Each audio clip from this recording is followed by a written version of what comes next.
Leonora Carrington arrived in Mexico City with her first husband, Renato Leduc, late in 1942. They took a house Arte 110, close to the national park. The first painting she made in Mexico was named after this house. Here, Leonora and her omnipresent horse figure fly across continents that float like clouds in the sky. She appears to be leaving behind a wrecked land with toppled towers and flying towards one with a spinning wheel that creates threads to be woven into a red dress.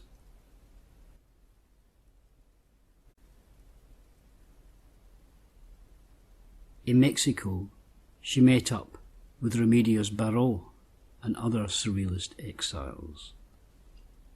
This drawing, Shark, of 1942, has a handwritten note to Remedios. Here, various animal forms make their appearance: a fox, a lizard, and 2 horses. The chair she used in her earlier work, perhaps to symbolize her background in her father's mansion, floats over the shark. In 1945, she took part in the Temptation of St. Anthony art competition. Leonora Carrington, being extremely well read, takes as the starting point for her painting the Gustave Flaubert novel, The Temptation of St. Anthony. Flaubert writes how St. Anthony was tempted in various ways. One of his characters, Nebuchadnezzar, tempts him with a prodigious feast, while the Queen of Sheba tempts Antony with riches, trying to provoke him to lust after her. As she settled in to her new home in Mexico, she produced 2 significant paintings: Distractions of Dagobert, 1945, and Chiqui, Your Country, of 1947. In both of these, she interweaves a number of interlinked tableaux to produce very complex gatherings of imagery. She immediately seems to have found her mature style, as we see in the Distractions of Dagobert of 1945. This shows her immersion in Celtic mythology. Dagobert II was a 7th century Merovingian king. While he was a young prince, he was captured and sent to Ireland, and was supposed to have married Matilda, a Celtic princess. His life is interwoven with legend and myth. Carrington here creates one of her complex paintings, presenting a number of tableaux depicting what she saw as elements in the myth of Dagobert and his Celtic wife. We will look at Carrington's Celtic-themed paintings later. Leonora became attached to Hungarian photojournalist Americo Chiqui Weiss, who, being Jewish, had also fled Europe. They married in 1946, and in 1947 she created Chiqui, Your Country, another of her paintings full of interwoven tableaux. To grasp all the imagery poured into this painting would take much in-depth study and analysis. Carrington rarely commented on her work, so one has little clues from her herself.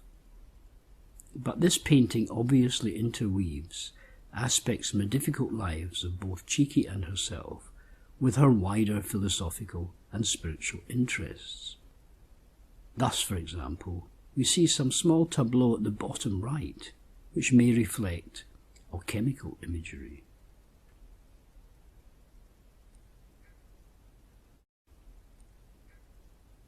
At the same time, 1945 onwards, she created paintings somewhat less loaded with symbolism, that seemed to reflect her musings on the local people she came across in Mexico City and their way of life.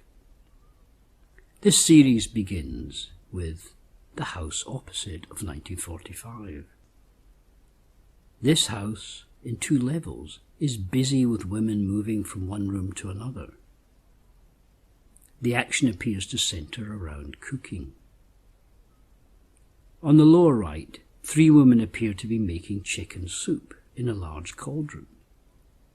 A wraith-like figure climbs a ladder into the room above and appears to be feeding a bedridden invalid. A young woman rushes into the central room carrying a roasted fowl towards a large dining table. The central panel, in a greenish tone, distinct from the surrounding house, shows a young woman, surely Carrington herself, in an orchard. A rocking horse is set in the trees, a clear reference to her 1938 self-portrait. It may be that she is showing that she has now left the world in which she was brought up and is beginning to live in a dynamic, exciting, magical space.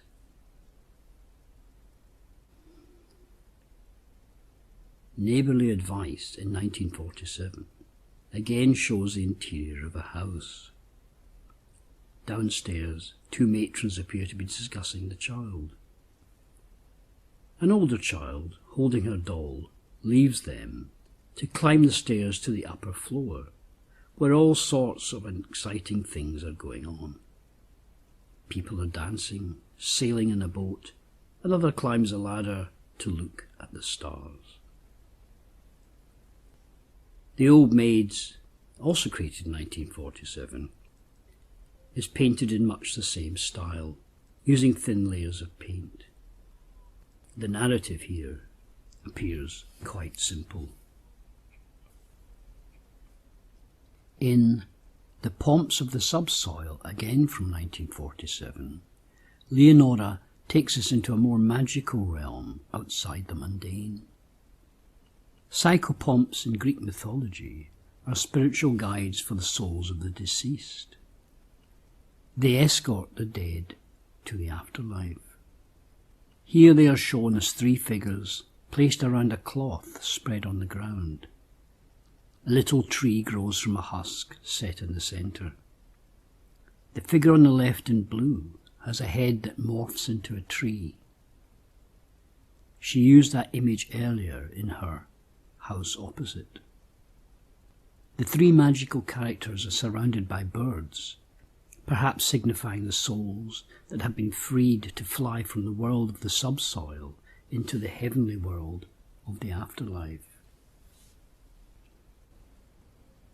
Plain Chant is another painting from 1947, the wonderfully productive year of Leonora Carrington, in which she consolidated her style and used it to explore various themes. Plain chant, or plain song, was the musical form used in medieval church services. On the left, we see a group of human choristers within a large open book. Above them, a strange spirit-like being blows a musical instrument, while on the right, 2 angels join in the song. Far on the right, a large bird is singing the notes displayed in an open book. At the centre, we see an early appearance of a motif she often created, the strange, cat-headed human form. Carrington brings all these together, spirits, angels, humans, birds and animals, to form a somewhat humorous choir. In 1950, she created one of her best-known works, the Giantess, or the Guardian of the Egg. In a letter to her friend the collector Edward James, Leonora wrote about this painting. It's a sort of giantess with a moon-like face in a field of wheat, which is also golden hair. Her cape is white, and she has a russet red dress with panels in which bird-like people are conversing. Out of the cape comes wild geese which encircle her, goose-coloured geese. She is standing against a sort of turquoise sea in which there are small islands. Carrington often chose to describe the elements in her paintings rather than giving the viewer a clear narrative. Whether she had a detailed narrative when she was creating her work or merely built layers of symbolism upon an initial skeleton idea, we may never know. The giantess nestles and protects in her delicate hands a small egg. In the red panel behind us, we see depictions of bird-headed human figures. On the sea below are some almost Hieronymus Bosch-like boats. In The Floor, 4706, painted in 1958, 4 dog or perhaps hyena-headed human figures are seen in a dark cubicle space. They move away from the door towards the back wall, where a horse, being ridden by a cat-headed human, is sketched. The structures in which this cubicle room is placed appear to have a geometrical construction. On the left is a star and a solar-headed form, which send their rays down into a vessel of water, while, on the right, above the heads of the 4 figures, is a moon. There is here perhaps a sense of light and darkness, sun and moon. The title, The Floor 4706, is totally obscure and appears to give no indication into the piece. A plaque on the wall bears a 7-eyed figure, and below this is a little button. The flying birds and clouds below suggest this structure is high up in the air, perhaps even the 4706th floor of a skyscraper. In 1964, she finished the large mural, The Magical World of the Mayas, which she had been commissioned the previous year by the government to create for the Museum of Anthropology in Mexico City. She travelled to Chiapas in the south to research the painting and decided to create a panoramic survey in time of the impact of Mayan magic and myths on Mexican history. It shows the interaction between the old shamanistic world of ancient Mexico and the arrival of Christianity through the Spanish conquest. It has 3 layers: the sky above the mountainous landscape. At the bottom is the underworld, peopled with demons, and the middle realm of humans. Above and around the rainbow, she shows the early layer of the Mayan spiritual cosmos. Apparently, she developed these images through a reading of the Popol Vuh, a 16th century creation narrative written by the Quiche people. Various animals fly like spirits. Shark, the rain god, looks down at the centre. A green serpent chases the sun, and in the mountains on the right is a dynamic hummingbird fused with a sunhead. On the far right is a stylized Mayan form of a Shatnal sculpture, here set on a column. From the head of this figure, a flock of owls fly down towards the mythical Ceiba tree, which spans the worlds. Under the rainbow, which is Ixchel, the ancient Mayan moon goddess of medicine and childbirth, we see a depiction of the Catholic Church at Chamula. This is the church of colourful candles, along whose walls are set on tables images of Catholic saints, but to the worshippers there, they represent Mayan gods. This church, perhaps more than any other, represents the fusion of the pre-Columbian gods with Christianity. Carrington has depicted it with 2 lit candles set on its roof. The forest of crosses to the left apparently represents Shark, the rain god who later became identified with Christ. This large mural clearly had an elaborate narrative. Leonora decided to depict Noah's Ark as a luminous egg, rather than the conventional wooden-built boat. It rests in a landscape peopled with curious antelopes or gazelles. This was made in 1967. The Ancestor of 1968 places a draped figure in an enclosed space, similar to the geometrically outlined world of the floor 4706. The Ancestor stands within a sort of magical circle set within a square and holds out a rose. At the four corners are little mice-like creatures.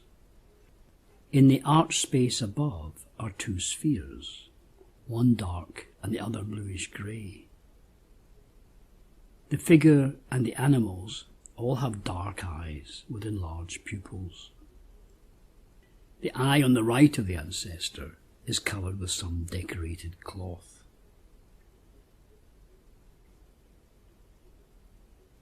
In Forbidden Fruit of 1969, Carrington merges or intertwines the myth of the Minotaur's labyrinth with the conventional biblical temptation.